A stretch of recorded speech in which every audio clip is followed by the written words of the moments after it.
Senator Tom Cotton, News Radio 102.9 KARN. Senator, on with me now. Good morning, Senator. How you doing, sir? Doing all right? Good morning, Kevin. Good to be back on with you. Thank you for being here. I just want to touch on this. I don't want to get too far off into it, but you've been talking about China, the idea that they should pay the rest of the world for what's happened with the coronavirus. What's your thinking behind that? What's up? Well, China is plainly culpable for this pandemic, Kevin. I think in at least two obvious ways. First, all of the circumstantial evidence we have points at the labs in Wuhan as the likely origin of this virus. We know that those labs had the kind of bats that are believed to have been the source of the virus. We know that they were researching coronaviruses. We even know, remarkably, from a documentary they filmed just in December, that researchers there were worried about infections from these viruses.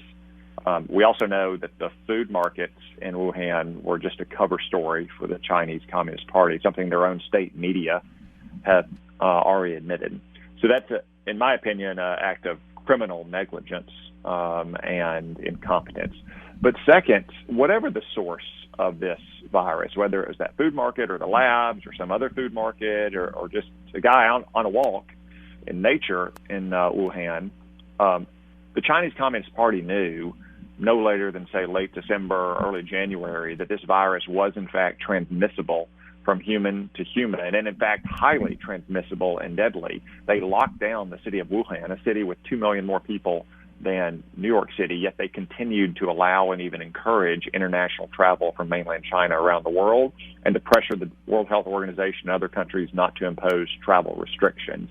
They deliberately sent this virus outside of mainland China all around the world. And for those actions, they ought to pay the consequences.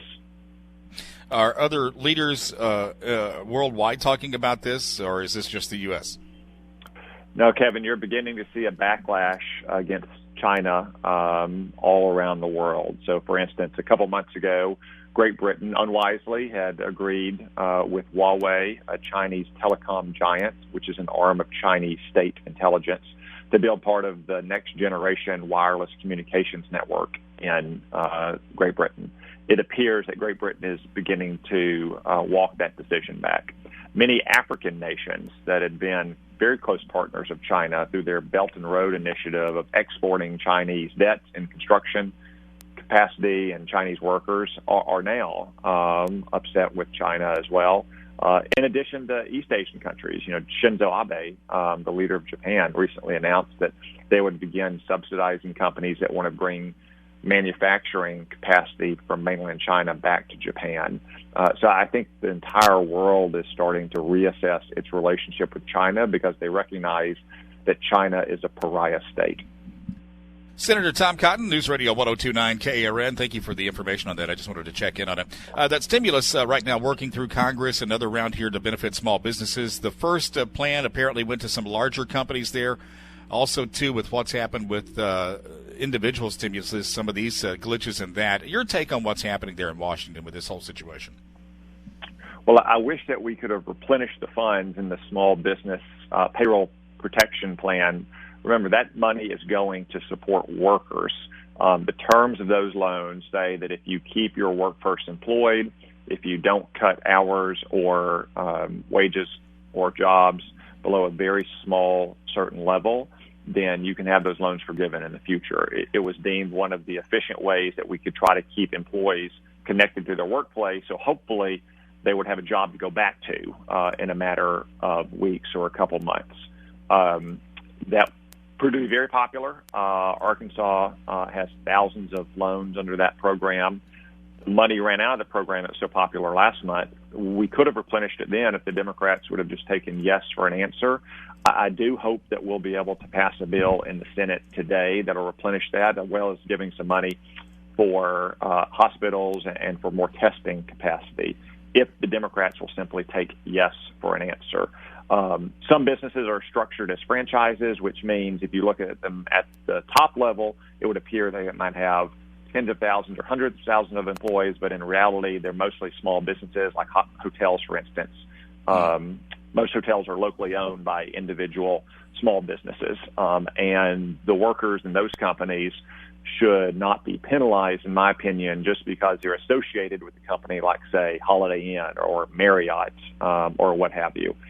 Their jobs are just as worthy of protection as the jobs of anyone else. And what we're trying to do is to protect every American's job so they have a job to go back to. Did some companies, larger companies, violate maybe what would have been the spirit of what happened last time, taking money that was intended for smaller companies?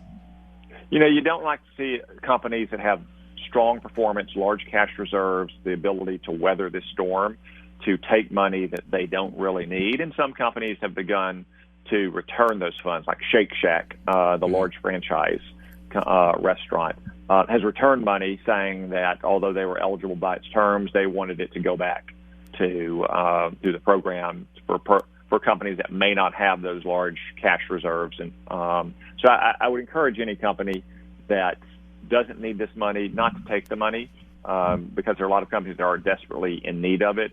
And it's not just those companies, it's their workers as well. So think about the impact you have on their workers and those families. Senator Tom Cotton on News Radio 102.9 KARN. Senator, you mentioned testing. What about efforts for that and making that happen? Apparently what business owners, when they've met with the president, and what health experts are saying to get things more back to normal and to really reopen, we've got to have the supply of that. And we keep hearing that that's supposed to happen, but where are we with that? Well, unfortunately, we have a manufacturing bottleneck, in part because we outsource so much of our manufacturing capacity in the healthcare sector to China over the last 3 decades. So as Dr. Fauci has said, it's not really a problem of the science, it's a problem of manufacturing production, simply producing enough of the chemicals needed for these tests, enough of the swabs needed for these tests, enough of the small desktop machines needed for them.